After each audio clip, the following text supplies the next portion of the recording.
first time we seen Floyd, man, it was in Little Rock, Arkansas at the Nationals. He ain't had no open fights. He showed up and won the Nationals, man. A lot of people don't know that, man. Oh yeah, he really he told me that story because I was in prison the year he won it, and we won it together the next year in Milwaukee. And he told me that he had no no open fights. He was really a novice fighter. He was only really 16. And he told me that story, and he told me how he won and won outstanding boxing. And he did the same thing the next year. Yeah. So, yeah. I know at one point he was a year off because he was too young to go to the Olympics. So I know he had took the year off, came back, and made the Olympic team. Yes, he did. Yeah. Hey, we talk. I talked before, man, about how big that amateur program is, man, and it just seems like nobody is really paying attention to that, man, and it hurt my heart because, coming up in that amateur game, man, a lot of people don't realize this is some of the funnest times that a lot of people will ever have, man. You know what I mean? And I talk about that every day. Amateur boxing, to me, I think we're losing the concept of amateur boxing. They're trying to do the semi-pro and all this other stuff. I think amateur boxing is a good learning lesson from young fighters to find out if they really want to do the sport. Now they're taking off the headgears with amateur boxing. I don't really like that part of it. I think you're starting the kids to get early, damage. When the amateur boxing, they have the protection and they can learn and get a little better. They might as well turn pro now if you're going to let them take off the headgears at 17, 18. I don't like it. But amateur boxing was a beautiful tool to change my life because I got to travel around the world and see a lot of different things, aspects of life, and I realized that boxing could take me to places that I really wanted to be in. I get to travel and get to see other people and get to go to Russia and Germany. It was a beautiful experience for me, and it changed my life, and that's why I'm here today. Okay. Now, you talked about, the success of the 1996 Olympic team. And, it was only one gold medal from that team. But, you had the 84 team, where the 84 team, won, about 7, 8 gold medals. A few guys won silver. But they talk about the success that they had after that. When you had a lot of guys like Evander Holyfield, Pernell Whitaker, Meldrick Taylor, Virgil Hunter. These guys were top guys, pound for pound guys, and the success that they had. But on the 1996 Olympic team, the only person who had success, I'm not going to say the only person because you did have a lot of successful guys. You had Floyd, you had David Reed, you had Fernando Vargas, Antonio Tarver, David Diaz, Eric Morrell. David. Right. Yeah. Forgetting about the 1992 Olympic team who had a lot of success. Oh yeah, it was a good area. Montel Griffin, Donnell Nicholson,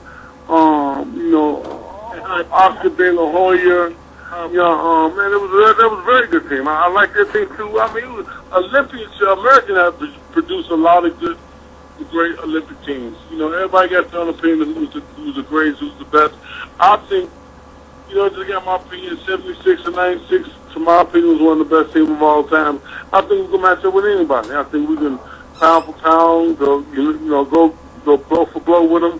But you got the Sugar Ray Leonard, we got the Mayweather, they had the Oscar De La Hoya. Everybody had their great champion. We got Mayweather, they had De La Hoya, the 76 had Sugar Ray Leonard. I mean, we can go on and on and talking about the success of the boxing. I'm just proud to say now I'm Olympian. I'm proud to say I'm American. I'm proud to say I'm a part of that team. You know what I'm saying? The Olympic team history. I'm proud of that part. Hey, no doubt. But the 1996 Olympic team and the 92 Olympic team, that's the team that I think that I don't know. The 92 team, man, they had a lot of killers on that team, man. Oh, I think we'd have got him, though. I think, my man Donnell Nicholson, that's my man. I think I ought to beat him. He got the hip-hop property. He beat me. I think Montel and Tarver would have been a good fight. Man, Doc would have been a good fight. Super heavyweight. Larry Donald against Clay Bay. That would have been a good fight.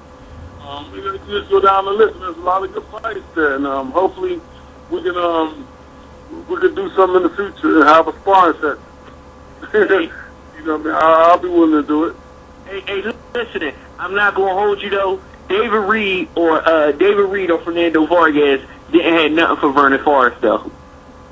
Oh yeah, well, that's your opinion. You know what I mean? I think that would have been a tough fight. Vernon Forrest was a monster. I think he'd have gave both of them problems, but you never know what could happen. Who would have gave him problems? He would have gave both of them problems. Vernon was a killer. Vernon would have gave both of them guys major problems. We know that. That's what I just said. Vernon would have gave both of them guys a major problem. Oh, no question. The Viper. But you never know what would happen until the fight would happen. So we can't knock, him or David Diaz or David Reed or Vernon. They were all great fighters, and I do believe Vernon would have been tougher for them guys. But you never know what would happen. Oh, no question.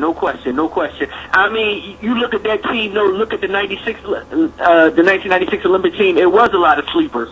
Tarver was a sleeper. Zaire Rahim was a sleeper. You know what I mean? I was a sleeper. I just got out of prison. I was a sleeper. Nobody knew about me. No doubt. You was a killer on that team. A lot of people didn't give you the credit that you normally deserve because of the success that you didn't have in the pro game, and that's what a lot of people base that on. A lot of writers and base up on that because if you look at it, the 1996 Olympic team, which they down, had a lot of good success. When you had guys like Taylor, Brian Valor, and who else was up on that? It was a few other guys up on that team that didn't get the credit that they deserve on that team. Because of the failure of Ricardo Williams.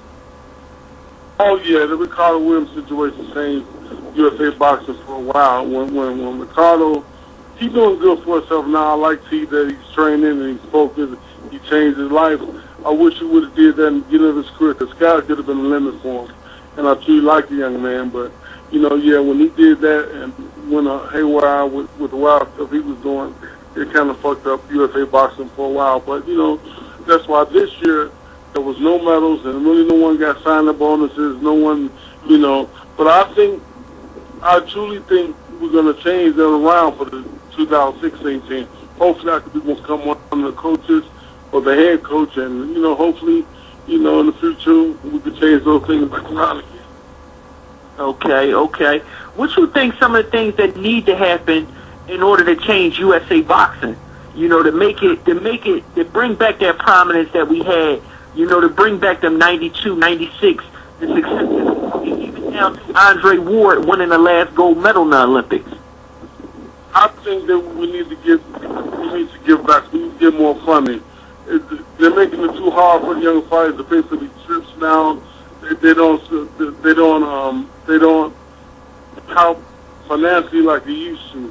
It's just so hard for these kids to pay for the trips and pay for the hotels. And like right now, the USA national tournament is going on in Spokane, Washington. And a lot of people ain't even going because they can't afford it. The rooms are $900 for the whole week. They have to rent a car. They got two different venues where the show's going to be held, and it's different now. They're making it so rough for young fighters. These young men don't have nothing to go to. They might as well go back to the streets to sell the drugs.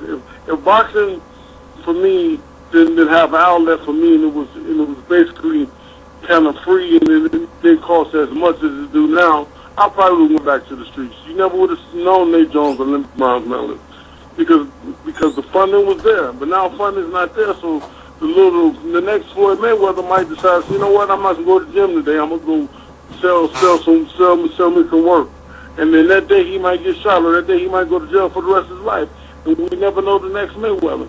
So we need to get back funding. We need to get back some more support from our country.